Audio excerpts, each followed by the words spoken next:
శ్రీ గురుభ్యో నమః. శ్రీ మహాగణాధిపతే నమః. శ్రీ మాత్రే నమః. Welcome to Mihiravani YouTube channel. మీ డాక్టర్ సుందరి ప్రేక్షకులకు నమస్కారం. ఈరోజు మనం ఈ వీడియోలో ఫిబ్రవరి 1వ తారీఖు అంటే ఫిబ్రవరి 1, 2024 నుంచి 28 ఫిబ్రవరి 2024 వరకు గల గోచార గ్రహ సంచారం ఆధారంగా ద్వాదశ రాశుల వారికి ఎటువంటి ఫలితాలు ఉంటాయి, ఉద్యోగ వ్యాపార కుటుంబ విషయాలు ఎలా ఉండబోతున్నాయి, ఏ ఏ గ్రహాలు అనుకూలమైన ఫలితాలు ఇస్తున్నాయి, ప్రతికూలతలు తగ్గించుకోవడానికి ఏ పరిహారాలు పాటించాలి, ఇలా ద్వాదశ రాశుల విషయాల గురించి మనం ఈ వీడియోలో చర్చిద్దాం. ఫలితాలకు వెళ్లే ముందు అసలు గ్రహాలు ఏ రాశుల్లో సంచరిస్తున్నాయో, ఏ గ్రహాలు ఏ రాశుల్లో సంచరిస్తున్నాయో తెలుసుకుందాం. మేషరాశిలో గురు సంచారం జరుగుతోంది. కన్యలో కేతువు. ధనస్సులో కుజుడు ఫిబ్రవరి 4వ తారీఖు వరకు, తదుపరి ఉచ్చస్థితైన మకర రాశిలో సంచారం చేస్తాడు. శుక్రుడు ధనస్సులో 11వ తారీఖు వరకు, తదుపరి మకర రాశిలో సంచారం. మకరంలో రవి ఫిబ్రవరి 13 వరకు, తదుపరి కుంభరాశిలో సంచారం. బుధుడు 18 వరకు మకరంలో, 19 నుండి కుంభరాశిలో సంచారం సాగిస్తాడు. కుంభంలో శని భగవానుడు, మీనంలో రాహువు. చంద్రుడు చిత్తా నక్షత్రం కన్యారాశి నుండి సంచారం ప్రారంభించి 12 రాశులు పూర్తి చేసుకొని హస్తా నక్షత్రంతో సంచారాన్ని ముగిస్తున్నాడు.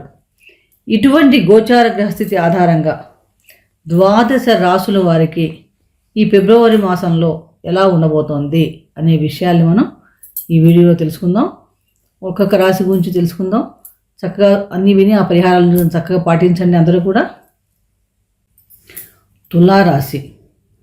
తులారాశి అంటేనే చిత్తా నక్షత్రం 3-4 పాదాల్లో పుట్టిన వాళ్ళు, స్వాతి నక్షత్రం 4 పాదాల్లో పుట్టిన వాళ్ళు, విశాఖ నక్షత్రం 1, 2, 3 పాదాల్లో పుట్టిన వాళ్ళది తులారాశి అవుతుంది. రాష్ట్రాధిపతి శుక్రుడు.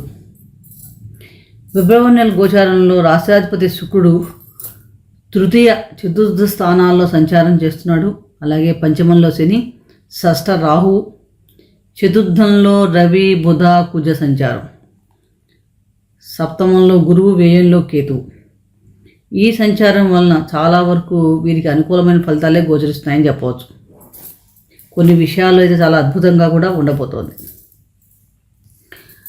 ఈ మాసంలో తులారాశి వారికి స్నేహితులు కానీ, బంధువర్గం కానీ, చక్కగా వారి యొక్క అండదండలు కానీ, వారి సహాయ సహకారాలు అన్ని రంగాల్లో కూడా అందడం వలన చాలా మటుకు వీరికి అనుకూలమైన ఫలితాలే గోచరిస్తున్నాయి. అలాగే వ్యవసాయదారులకు కూడా చాలా బాగుంటుందని చెప్పవచ్చు.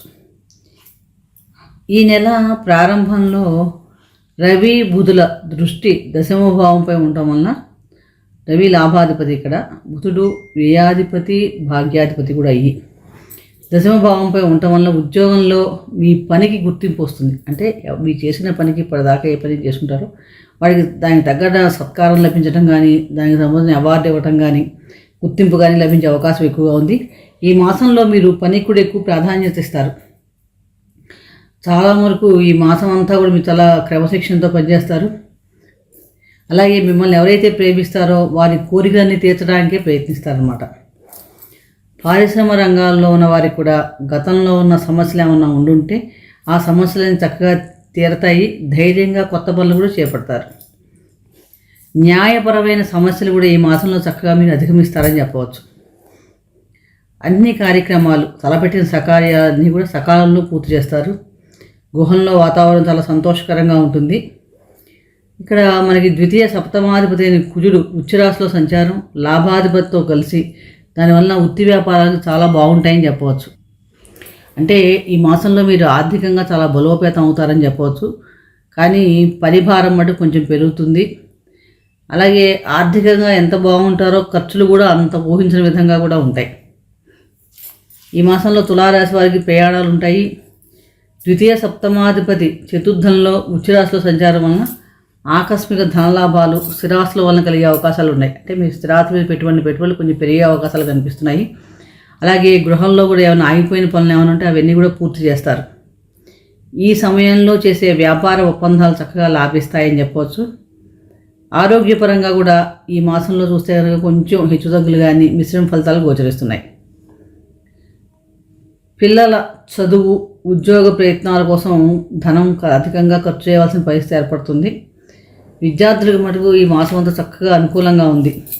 ఎవరైతే ఉన్నత విద్య కోసం ప్రయత్నిస్తుంటారో వారి ప్రయత్నాలను చక్కగా ఫలిస్తాయని చెప్పవచ్చు. అలాగే మీరు కోరుకున్న కళాశాలలో మంచి కళాశాలలో అడ్మిషన్స్ దొరికే అవకాశాలు కూడా కనిపిస్తున్నాయి. కానీ ఈ మాసంలో మీకు ఈ కుజ శుక్ర సంబంధం వల్ల కొంచెం ఆహారం మీద ఎక్కువ ఇంట్రెస్ట్ పెరగడం, కొత్త కొత్త అవి తినాలి అనిపించడం వలన కొంచెం ఆరోగ్యపరమైన సమస్యలు ఏర్పడతాయి. కాబట్టి ఆహార విషయంలో తగు జాగ్రత్తలు తీసుకోవడం చాలా అవసరం. అలాగే ఖర్చులు కూడా విందు వినోదాల కోసం కానీ ఏ విధంగా అయినా సరే ఖర్చులు కూడా అధిక మోతాదులో అయ్యే అవకాశం ఎక్కువ ఉంది. కాబట్టి వీలైనంత వరకు అవసరమైన వాటికి ఖర్చు పెట్టుకుంటూ కొంచెం ఖర్చులు నియంత్రించుకుంటే కనుక మనకి రాబోయే కాలంలో ఆర్థిక సంక్షోభం లేకుండా ఉంటుంది. ఈ తులారాశి వారు మరింత అనుకూలమైన ఫలితాల కోసం ప్రతిరోజు కూడా చక్కగా సూర్య ఆరాధన చేసుకోవడం, గణపతి ఆరాధన చేయడం వల్ల మేలు కలుగుతుంది. ముఖ్యంగా బుధవారం నాడు గణపతికి గరిక సమర్పించడం వల్ల కూడా చాలా మంచి ఫలితాలు ఉంటాయి. అలాగే కుదిరితే కనుక నానబెట్టిన ఉలవల్ని గోమాతకు తినిపించండి, చాలా మంచి జరుగుతుంది. మరొక రాశి గురించి మరొక వీడియో తెలుసుకుందాం. వీడియో నచ్చినట్లయితే లైక్ చేయండి, షేర్ చేయండి, సబ్స్క్రైబ్ చేసుకోకపోతే సబ్స్క్రైబ్ చేసుకోండి. సర్వే జన సుఖినో భవంతు. శుభం భూయాత్.